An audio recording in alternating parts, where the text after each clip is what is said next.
I'm screaming from the rooftops saying, you might be cynical. You might think you don't understand it. You might think you can't afford to play in this. But you have to listen, because this is the opportunity. You can't come back to me in 10 years' time and say, well, we missed all of that. All the rich people got richer. No, you, I, everybody else is saying, now is your time. Don't be irresponsible. Dollar cost average, do all the right things, but here is your opportunity. This is the biggest opportunity I've ever seen, and I'm going to take advantage of it, and so should everybody else. This is not rich or poor. This is an every person opportunity, and we've never had this before, ever. That's not going to happen. And the reason being is they've discovered a magic trick, which is you keep printing money and you hide it. But what that actually does is lower the value of your purchasing power. So if you look at it in different terms, your same salary buys less of a share of the S&P 500, bar of gold, or a share of a Bitcoin than it used to before they started printing money. And every time they print money, these things keep accelerating away. What are assets? Assets are your future consumption. You store your money in an asset, and then later you sell it to allow you to spend it. That's what assets are. So you're being able to buy less future consumption, i.e. you're poorer in the future. And so that creates a big problem. The other thing is the governments have kind of bankrupt by having spent so much money trying to bail out the economy so many times that they're going to tax you more. So therefore your income's going to be less, your future's going to be less. This is not good. And they've got the risk of banks blowing up and other things, which means you could lose all of your capital. So what you've got is an asset class that's currently, just Bitcoin alone, is currently just under $1 trillion today. If we look at the size of the global equity markets, global bond markets, global real estate markets, they're all between 100 and $200 trillion. So what could Bitcoin be worth if that life raft takes us to dry land and gives you a chance? It's probably worth $100 trillion. So it's got 100x to go from here. Nobody watching this or listening to this will ever see an asset in their lives go up 100x that's already gone up 2 million%. So it's the opportunity of everybody's lifetime to actually create wealth, and it protects your wealth for the factors such as, excessive taxation, although you can't really get out of the tax system, but it gives you optionality. It also gets you out of this currency debasement cycle that we're in. If people, it hasn't dawned on people that they could have lost all of their money in the banking system in 2012 in Europe. People in Cyprus understand. All of their money was wiped out. So there's the probability of total wipeout. And we've seen it time and time again within the financial system. We've got these other risks that we don't understand, such as the debasement of money. These are risks we don't really understand. There's also confiscation risks, and we see that periodically. Basically, we're seeing it in China now. We've seen it in Russia in the past. We're all running risks. Then we've got a pension system that's underfunded. And so people don't understand that the fact that what they think is a retirement nest egg, A, is going to be worth less in real terms, and B, is not enough. And we've also got the social security or state benefit system, which is underfunded, which could bankrupt governments. We've got a lot of these big existential risks. Are we getting rewarded for them? That, I don't think we are. Ataris, the baby boomers, and they've kind of screwed it all up because they've got all the debt. They've got too much equity exposure. It's really hard for them to retire. This is why the Federal Reserve don't like equities going down, because you've got this richest group on earth who are kind of stuck. They never got enough money to retire on. But I want to look through the eyes of the millennials. So they are 32 years old. At the same age, their parents at 32, the baby boomers, had all-time cheap valuations of equities, all-time cheap bonds, all-time cheap credit, all-time cheap property, right? So they couldn't help but make money. They kind of screwed it up because they actually ended up going into debt as well. but they couldn't help but make money. So then the millennials had the opposite: all-time record valuations of equities, all-time record valuations for bonds, all-time record credit, all-time record highs in property. So I'm like, these guys are screwed unless something else comes along. And that thing is crypto. Because the future expected return of crypto, it's been growing at 213% a year in returns. That's how much it makes, even though it's very volatile. Sometimes it's down to 70%. Over time, you're making 213% a year.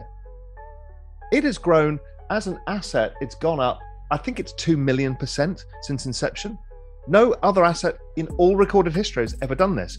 And we haven't even started. I still think there's probably another 100x from here.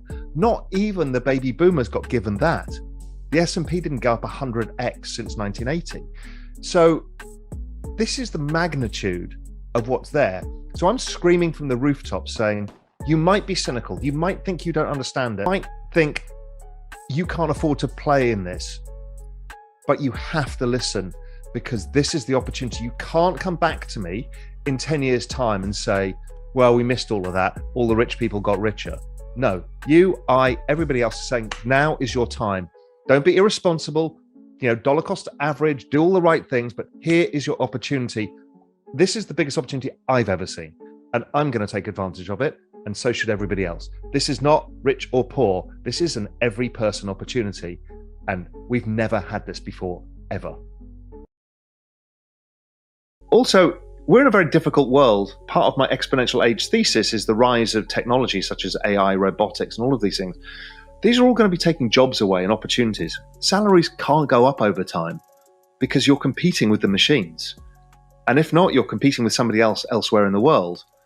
And we've got the baby boomers in the workforce at the same time as their kids, which has never happened before. So there is no salary going up. So the only way of generating wealth is to make the right investment decision, or be lucky enough to start a business, or be in a business that pays more money. So that's the magnitude of the opportunity of this life raft and what it can do for people.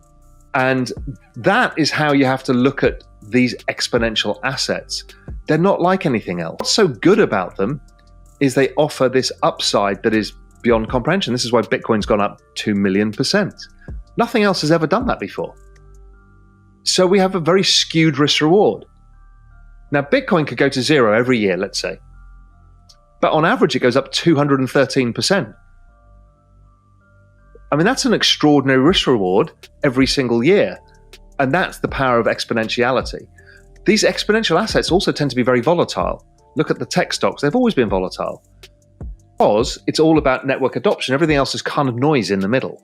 Once you understand network adoption is everything, and we talked about it earlier on, about this 113% growth rate, you kind of understand, and you can apply that to everything in the crypto space and in the metaverse space. You're just looking for adoption. Anybody who's trying to value stuff on cash flows or anything else is barking up the wrong tree. It's how many people are joining the network, are they using the network, and how many other applications are being built on that network. And that's what makes, whether it's Ethereum, which is a phenomenal network effect, or Minecraft, these are so valuable because everything that's being built on these networks. But everything that we've talked about, and everybody will have, even if you're not very familiar with the space, will have heard the term DeFi or NFTs or tokens. Basically, most of that is still being built on Ethereum. And as you said, the network. So what is this Metcalfe's law that you and I have referred to? Metcalfe's law is, it really started to become understood in the 80s, and then much more so as mobile phone networks started, these giant connected networks, right? Because digital technology allowed networks to connect. Before it's humans, we couldn't connect with each other in the same way. So networks connect with mobile phones, suddenly they explode in value. All these phone companies, huge companies. And if you added them all up around the world, they'd be worth tens of trillions probably. We just don't even think of it in those terms because they're fragmented networks. Then the internet comes along, this free network, and everybody builds on top of it, and they create network effects. Like the most classic example is Facebook. Facebook connects us with friends and family, and in exchange, they get your data, they sell you adverts, so you've got a bunch of people using it, a bunch of businesses now building on it, and this advertising monetization structure. Shareholders get rich, the you and I get to fortunately meet somebody from university that we don't want to talk to, that we met 20 years ago and we're now connected with again. It's that. But the network that Ethereum and Bitcoin does is different. You're the owner of the network and the user. So as a user, like you said, with the NFT, you're actually owning a share of the network itself. So everybody uses it, owns a part of it. Therefore, if the network's going to get used a lot, you're all going to get rich. And the value of the network is going to go up massively. And the more people build interconnections, so Metcalfe's law is not only just the number of nodes, i.e. the number of users, but how much they connect with each other. Well, you're seeing it because there's NFTs and there's DeFi and there's all of these applications, or the store of money aspect. These things all together, and then there's the linking of all of these, like Chainlink or some of these other protocols, Polkadot. They're linking all this ecosystems together. So I can send you $1 instantaneously, and we have no idea whether it went on Bitcoin rails, XRP rails, Ethereum rails. And guess what? We don't care. I promised you $1, you want to get the dollar instantaneously. That's interoperability. That's all coming. So this is what Ethereum is about. It's the magnitude of this network where everybody's developing everything on top of it, and it's scarce supply. So it's seeing an even faster adoption rate than Bitcoin now, for the reasons that seem pretty clear, because it has more use cases than currently the Bitcoin blockchain does. Doesn't mean Bitcoin blockchain can't in due course, but right now there's a lot more use cases in Ethereum. Ethereum's a very different thing. It doesn't compete. That's how I like to think about it. And unfortunately, when you go online, people will tell you, well, it's competing and it's not as good. You have to ignore all of that and look at the whole space overall and just be honest, saying we don't know where this is going to be in 10 years' time. And like you say, so therefore I can own 3 of these things, and probability